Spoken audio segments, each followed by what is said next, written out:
Welcome back, ladies and gentlemen, to Junior's Junk Empire. I'm Matt, and on today's episode we're going to be taking a small break from the barn project and looking at another big project that's coming up in the future, and it's this 1978 Ford Bronco. You might have seen this in the background of some of my other videos. It's really been in my way around my property.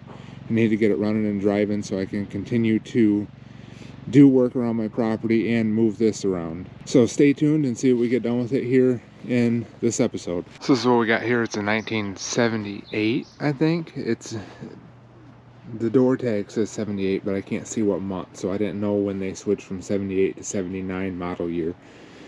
But I originally got it for parts, and it's not actually parts for another Bronco, it's parts for that truck there.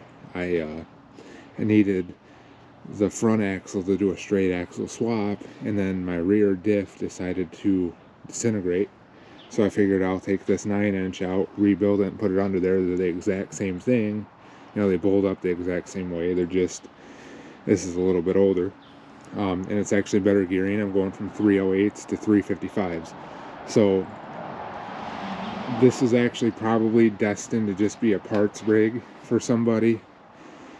It's actually in really bad shape. As you can see here, there's really bad rust. When somebody did the patch panels, this was a perfectly savable Bronco at some point in its life. But somebody did the patch panels, they pop riveted it, which isn't bad. I've seen it done before, if it's done right, but they didn't do it right. They didn't really match anything right. They didn't flare this. Now, I'm not an expert in pop riveting panels, but I've done it a little bit to know that they didn't do this right. When you get into the back here, the floor is pretty much gone. So that's kind of where I'm at with this thing. When you go up further, the floor is gone all the way up. So basically the whole floor is junk. There's chunks of it that are savable, but you'd have to patch in so many pieces.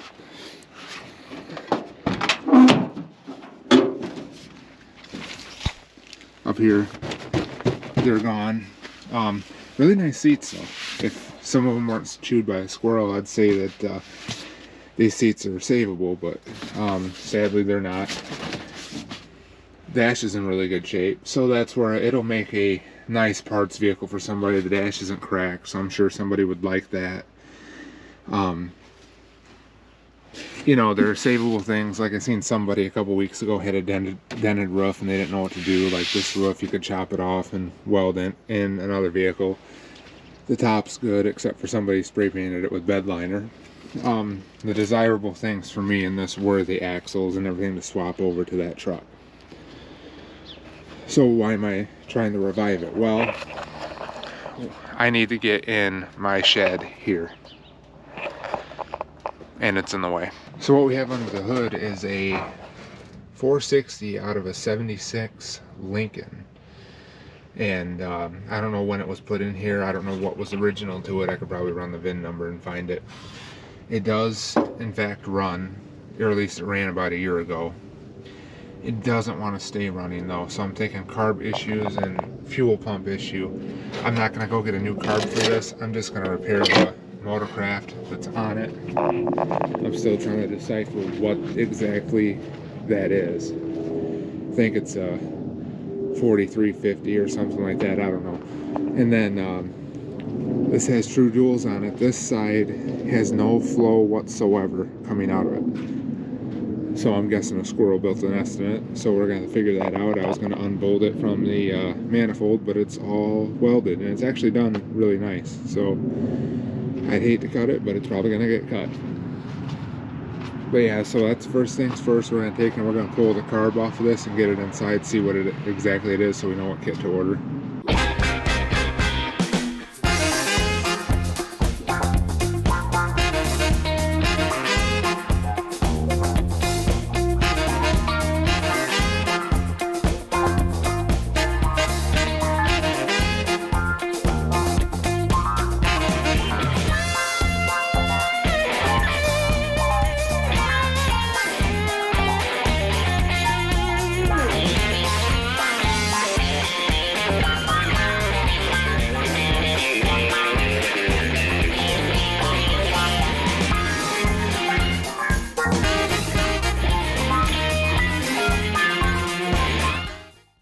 So if you want to know how to tell, I live in Michigan, is that it's 47 out, and I got the door open, and I'm starting to sweat. It's hot out here. See, we got the carb off the Bronco, so we're gonna take it in here to the bench here. I'm using this one instead of my new one, for one, because it's dirty. Two, because I have my lights up in there that are falling down, and that'll give us some light to peer in on the carb and see what it's doing. Okay, so let me start out by saying first, I don't really work on carbs. I haven't worked on carbs. The most carb work I've done is like single cylinder tractors, you know, small four-wheelers. And probably the biggest carb I've done so far would have been on a like a 42 Farmall A or a 43, somewhere in there. It was a World War II era Farmall, and that was probably the biggest carb I've worked on. This is something new to me. I don't know what things are called. This to me is the flapper valve. You know, this has a name for it. So don't criticize me too much here. I know that there are people out there with way more knowledge than me on this stuff. I'm just going to try to rebuild it and put it back together good enough just so I can move the thing. Oh yeah, and if you're wondering, save your coffee cans. Coffee cans are an amazing place to store different things. And if you don't take medicine, we all know a relative who does, get their old pill bottles. I love old pill bottles. They work great for small nuts and bolts. They also work if you've had to make some small steel parts and you're not going to use them for a while. I fill these with oil, stick those parts in them, and just have them soaking in oil so they don't rust.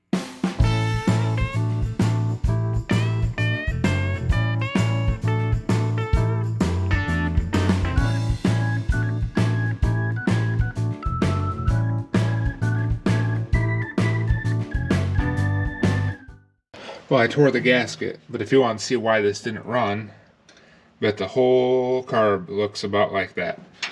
I'm going to do a little bit of research on this, let my camera charge, see what kit I need to buy, because now that I'm in it, I see what I'm dealing with. I obviously need a new gasket because I ripped my gasket, which was the plan anyway. This gasket doesn't look all terribly old.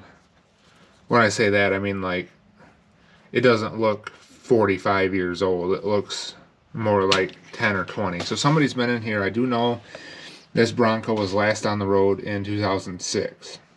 So my guess is somebody got it running. I think the guy that, he kind of half admitted to me a little bit that it just wasn't worth his time. So he probably got it running, drove it around for the summer of 06, and then parked it in his tree line.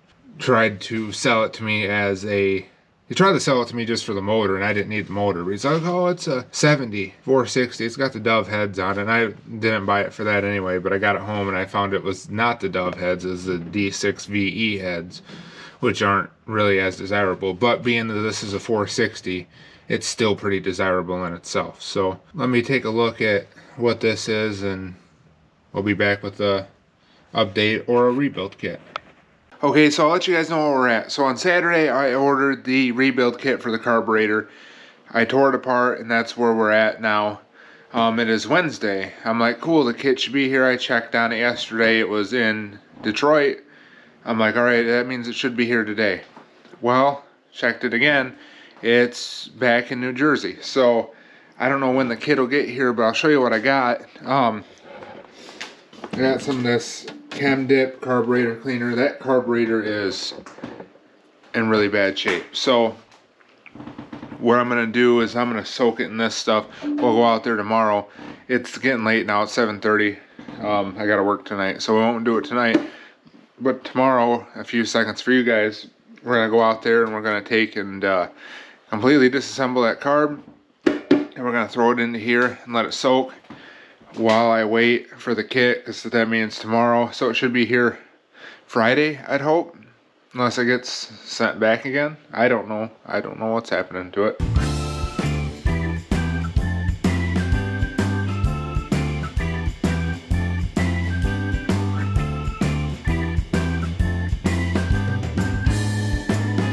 Now see, this is why I like working in a tray. So there was a ball bearing in here and some sort of needle in here.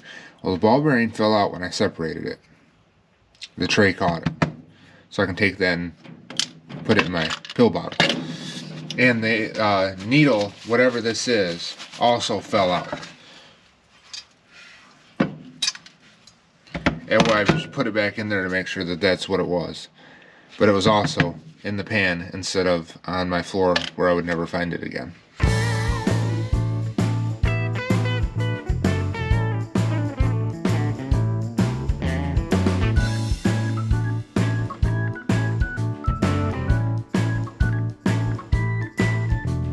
Okay, I didn't show it, but I do have the carb, the middle part of the carb, where the bowl is and everything, soaking in here.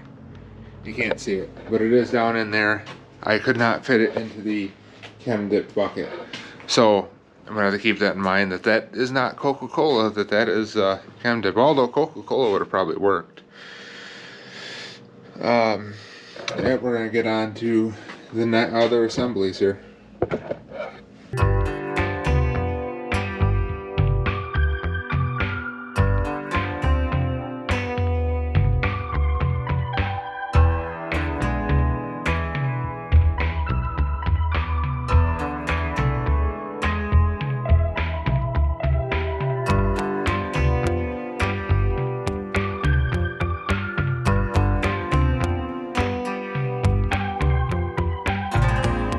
I didn't do much for today. It's kind of just been a let my camera charge day, and I took care of some odds and ends in my barn. I put this part of the carburetor in. It's soaking. I'll have it soaking until like 8:30. And then while that was doing that, I finally got my bolt lock installed, so I feel a little bit better about security here. I know it's not, super secure, but it makes me feel a little bit better. So in that, tomorrow we got one more part to clean. And it is this one right here, the top half of the carburetor. I want to be careful. I found a repair right here. It's probably JB Weld or some sort. So I guess if it eats that away, I'll have to come back and replace it. But this is the last half, and hopefully, with that middle half soaking, I can get the gaskets off it, because they're pretty well stuck on there, along with the bottom ones too. I'm going to get a can of carb cleaner tomorrow and finish some of this stuff out, because there's still some gunk in there. And then we'll start taking this kit, throw it back together, and hopefully very soon here we will have a running 460. Okay, so now we're going to start the reassembly on the carb. You guys watch me clean it, go through all of it, scrape all the gaskets off. One thing to do note is be very careful when you're scraping on these surfaces here. These are let's get it in frame. These surfaces, all the sealing surfaces are a machine surface. If you scratch them, they will not seal properly, and you'll end up with vacuum leaks and your vehicle will not run right. Now I took and I laid out all my parts over here. There is one part I do not have, and it was not included with the kit. I'll get to that a little bit later when I get to it. Even the diagram that I followed to take this apart did not have it in their description either, so I'm not sure what it is. I'm not sure if it's a year change or what, but here we have everything. I looked through it, everything seems to be here. We actually have the needles for the bowls. This has two. We have where's the jets? There's jets somewhere in here. No wait, we don't have jets with this, but there was like little things like that plastic piece that I took so care to get out. They actually give us another one, so little things like that. I don't know what this is, but I'm sure we'll figure it out.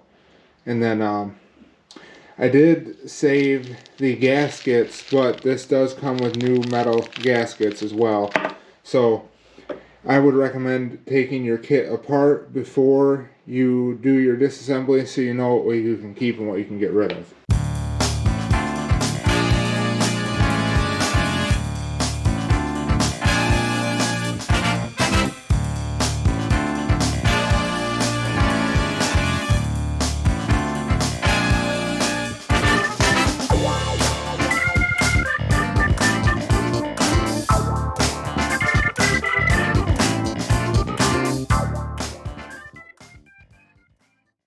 I got the carb rebuilt. It's over here. I got the choke set, I think. This is a little different from the one that I seen, but there is a paint line scribed here, so I turned it just to the middle. It does set when you actuate the throttle. It does set like it would if you tap the gas in the vehicle before you started it. So that seems to be doing what it's supposed to. I've got my battery charging over here. This is the battery out of the 150, but I had it setting, so I just put it on the charger to give it some little bit extra juice. So we go to crank it, we'll have power. I did check the transmission. The transmission does have fluid. It's also got rust on the dipstick, so I don't know if it's got water in it or not, but we will find out later.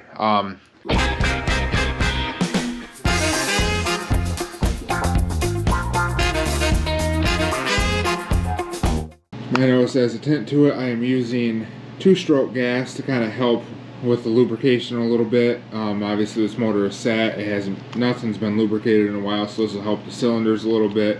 It's gonna smoke, but that's okay.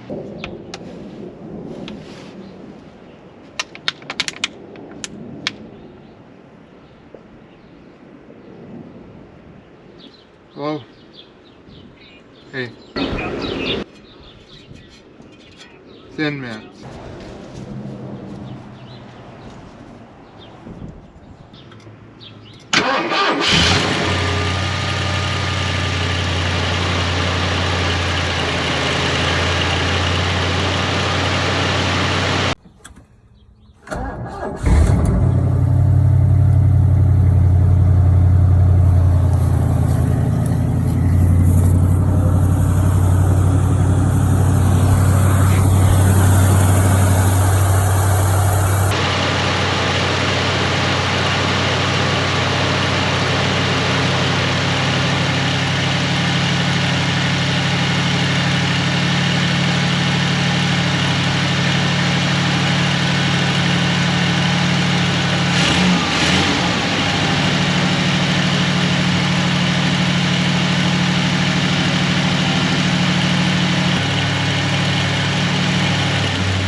No, I promise you that wasn't faked. I was kind of shocked it started up that easy as well. But two things to consider. One, I primed the hell out of it. And two, it has ran. That Bronco was running about a year ago. So there wasn't really much wrong with it to begin with, other than the carb was all gunked up. It wouldn't run right. It wouldn't even idle. It really struggled. So I'm very impressed with it. I do have a leak on the gasket right there on the bowl. I tightened it up a little bit. I still got that leak, but luckily they give me 2 gaskets, and these are the same gaskets. I put them over top of one another, so if I have to, I can put this gasket on, and it's leaking right in here. It would be this way. It's leaking right in here. So what I'm going to do now, I'm going to find a spot where I want to put it. I did put it in drive. I can feel it. It lunges into drive. It lunges into reverse.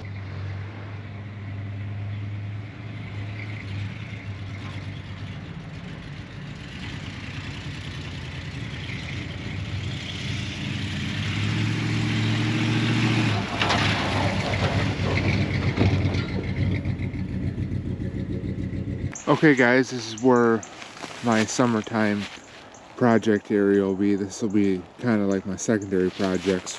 This is a nice open flat area and it stays relatively dry. I think this will be a good place to kind of hide my secondary projects, and I'm not going to get too much. I need to cut out some trees to get in here, but these are all cottonwoods, so eventually at some point if I get rid of them, I don't really care. But I think I'm going to leave them for now. This hole right here, I think is where I want to park the Bronco.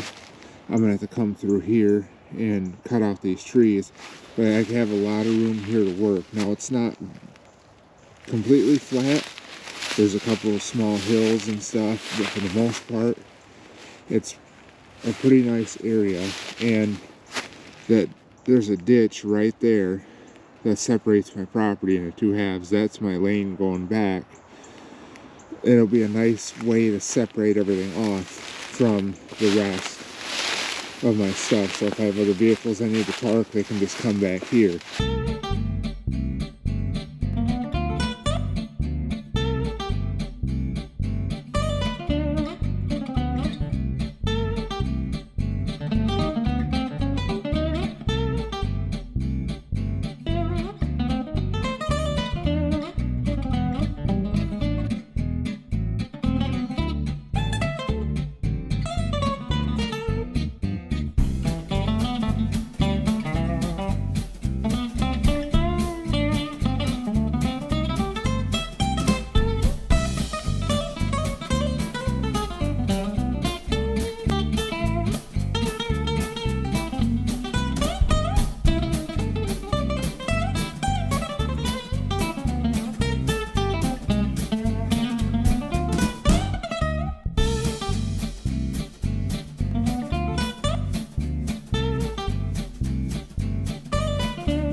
So I guess I should have explained a little bit better yesterday what I was looking for when I put this carburetor on and I rebuilt it.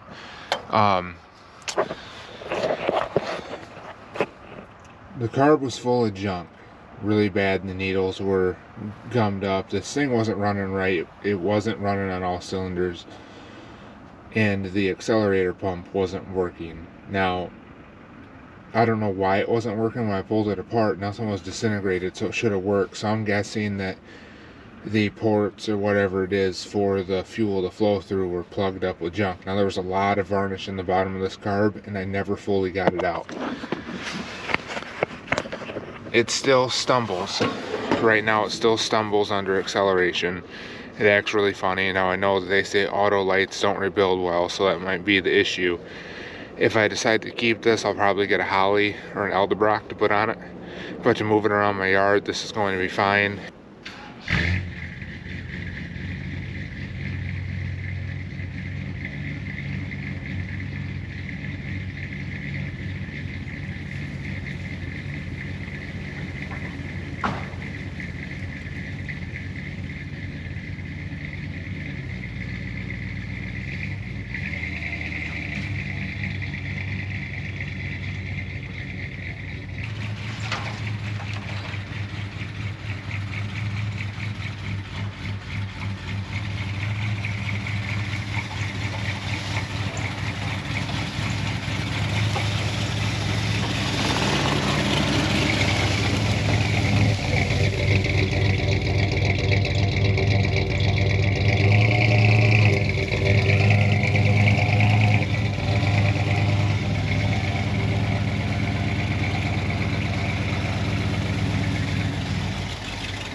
I kind of wonder if I have a sticky needle on the carb. I noticed that it stuck on me when I was rebuilding it, and I guess that's pretty common. Now there's two needles in this. There's a regular needle and a auxiliary needle. The regular needle is used most of the time, and the auxiliary only opens when the bowl drops to a critical level.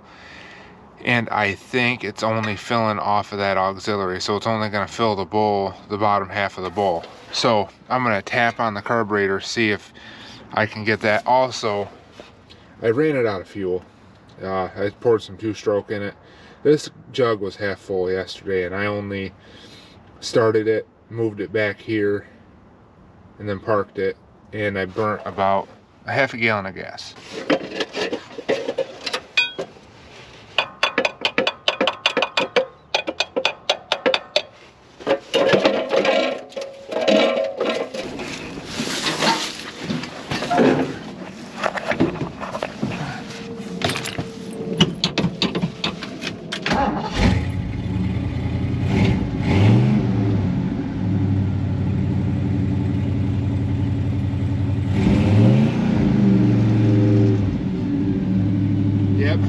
So that seems to be what the problem was. It was just running out of gas. It was starving itself. There's still other issues I have. If I had a proper fuel system, it would run better.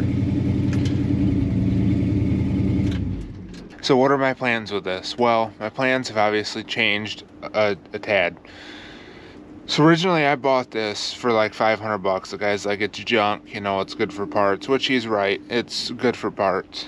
I needed the straight axle, the Dana 44 straight axle out of the front, along with all the things to hook it up for my F-150, because I'm replacing the twin front I-beam.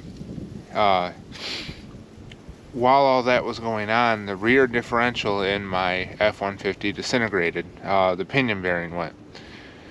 So I have two options. I can either rebuild that 8.8, or I can put the matching axle from this in it. So what I'm going to do is I'm going to take the axle out of this Bronco here, the 9-inch axle out of the back, and I'm going to put it in, I'm going to clean it up and put it in the Ford.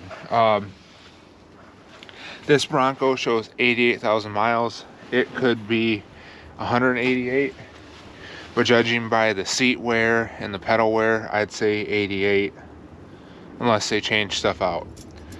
So that's, you know, 220,000 less than my blue truck has. So this is probably the better option. Now this is older. This is 78, so it's 42 years old.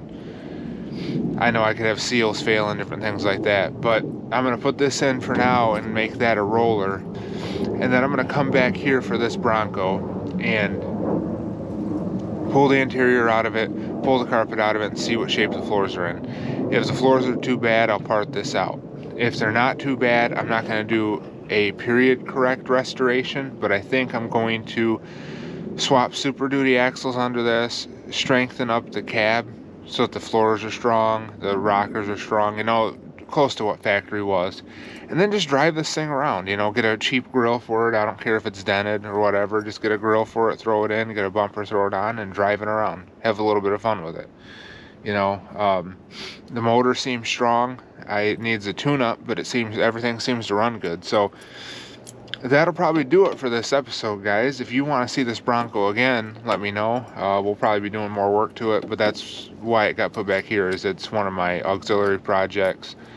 When I'm waiting for parts or whatever, if I get burnt out on my other one, I can come out here and work on this. And this will be my work area back here for it. But yeah, thanks for tuning in, guys. If you like what you see here and you want to see more, go like my page on Instagram. It's Junior's Junk Empire, I think. It is, don't worry. Junior can fix it. It's not really set up, as you can see. I don't have a profile picture yet, but that's where I post all things that are coming up, everything I'm working on at the moment. There's stuff on there right now I haven't even posted to YouTube yet. Nothing really important, just it's more of a heads up to, hey, this is what's coming next. There you can kind of see updates on what's going on, what I'm doing, and I'll see you next time. If you guys enjoyed this, like and subscribe. Coming to you from the Empire of Junk, this is Junior signing off.